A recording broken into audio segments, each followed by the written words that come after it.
What is going on, guys? Black Computer Tech Guy here, and today I'm going to talk about my FX30 and why I love this camera. Basically, you can say this is a long-term review of the FX30 and why I own this as opposed to, say, other hybrid cameras. So we're going to start from the beginning. I've had this camera since March of 2023. This replaced two cameras, my ZV-1 as well as my A6400. Now, both of those are amazing cameras. They work fine. Never had a problem with them. It's just that they're hybrid cameras, so they can do both photo and video.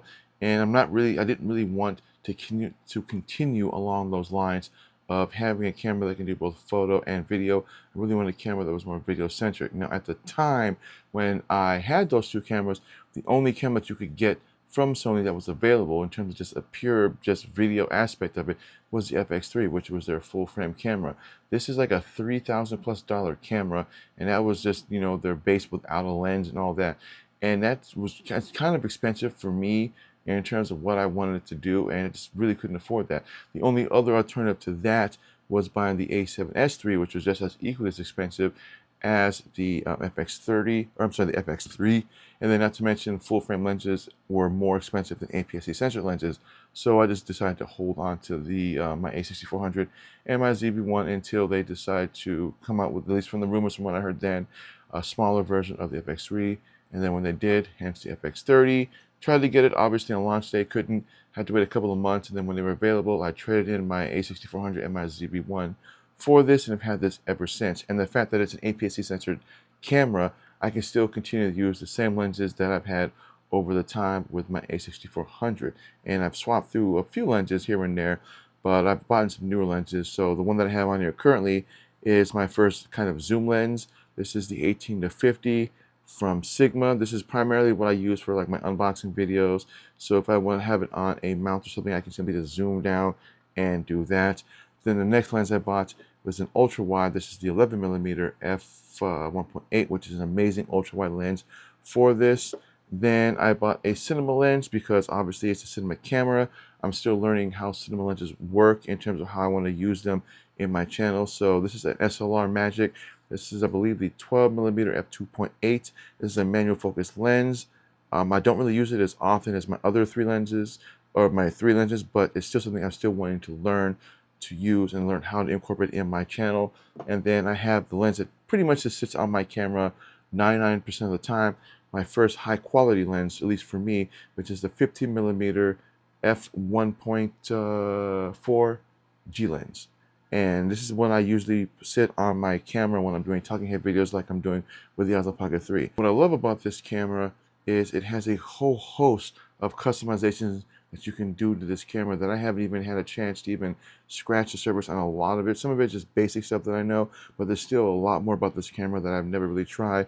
But some of the main features that I love about this, and the reason why I bought it, was that it is a straight cinema camera. So there's no EVF sight on it, so there's no field of view for this. All you're looking at is through the screen itself. That's it, which is what I love.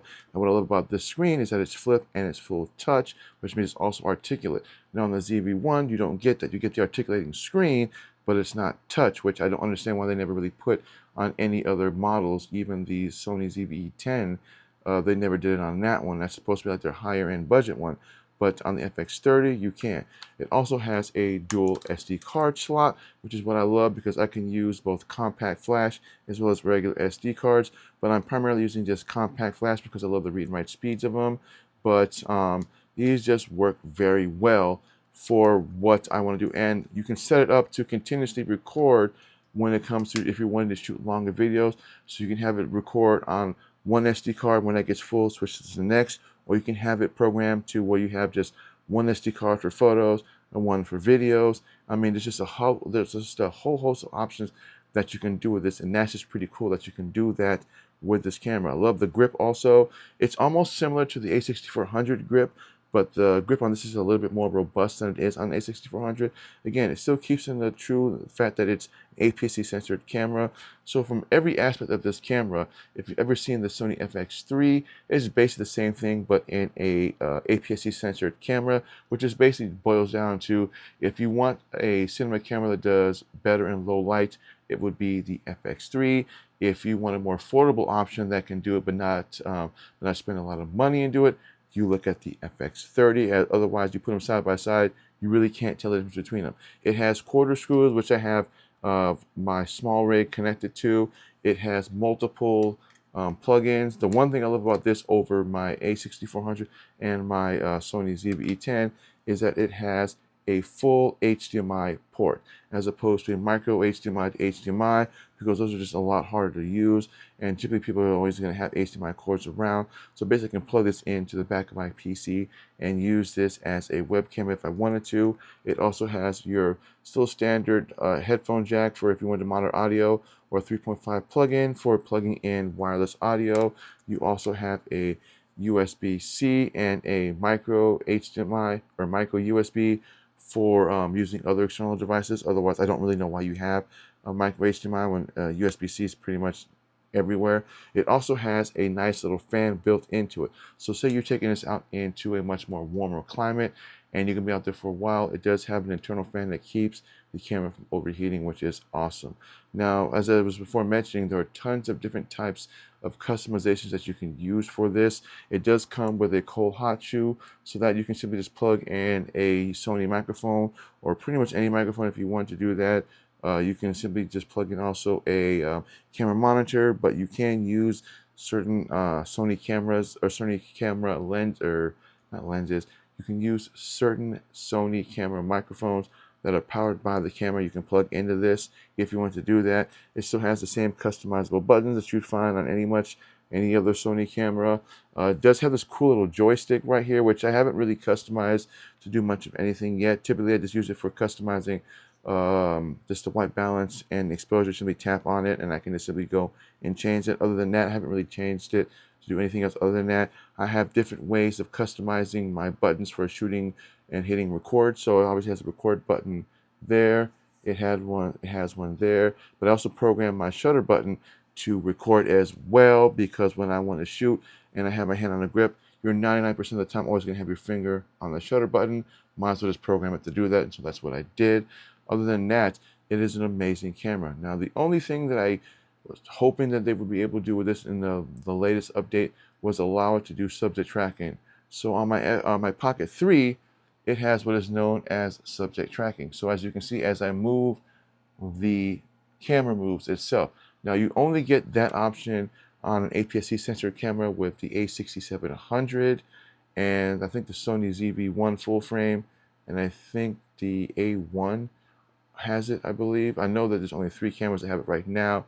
Now, for me as a solo content creator, why that's important is because if I want to change my view, or if I want to show something and I don't need the camera in my hand, this will automatically track no matter where I am. It'll track my body, which is actually kind of cool. If you've never really experienced this, I would definitely take a look at the Osmo Pocket 3 and the Osmo Action 5, as these both have that option. And again, it's a pretty cool option to have, especially when you're moving around, you want to change positions and you want to move, it'll automatically move with you, which is actually kind of cool. Other than that, at least to me, it is the perfect vlogging camera for making cinema content. So if you are looking to want to get into cinema or become a videographer, but you don't want to spend a lot of money on, say, the FX3 or something that's more expensive, like the FX6, the Viano, or any other lineup like that, then the FX30 is definitely going to be your budget level into going into cinematography. That way you can learn the ins and outs of it. But other than that, I love this camera. As I said before, if they do come out with a version 2 of this, I might trade this in and get the second version. Otherwise, I might just have 2. Otherwise, that's why I have the Osmo Pocket 3, so I don't have to have a 2-camera solution like this. Other than that, it is an amazing camera. I highly recommend this for someone who wants a more video-focused camera. And right now, I believe they have these on sale. I know on the B&H, they have them for like $1,500 is what the cost is for this, which are normally $1,800, but you can normally find a lot of good deals on these that come with both this and a lens. Other than that, it is a solid camera. I love this camera and really don't plan on getting rid of this anytime soon, as I've already had it for 2 years. It's going to be my primary camera for years to come. So that's all I'm going to talk about. I'm going to thank everybody for watching. Again, if you're new to my channel, please think about hitting that subscribe button, hitting that bell notification. That way you don't miss content when I drop it. And again, I will be making another video on how I rig this out just in my own kind of run and gun scenarios. I have actually two different tests. I have a budget version of how I do this, and then I have one that's kind of a full rig setup for how I do it. So stay tuned for that video. If you want to see that and you're not subscribed, please hit that subscribe button, hit that bell notification, that way you don't miss content when I drop it. If this video was helpful, or if you like this video, please give me a thumbs up. Otherwise, I want to thank everybody for watching. And again, my name is Black Opinion, the Tech Guy, and I will see you guys in the next video. Enjoy your week. Happy 2025.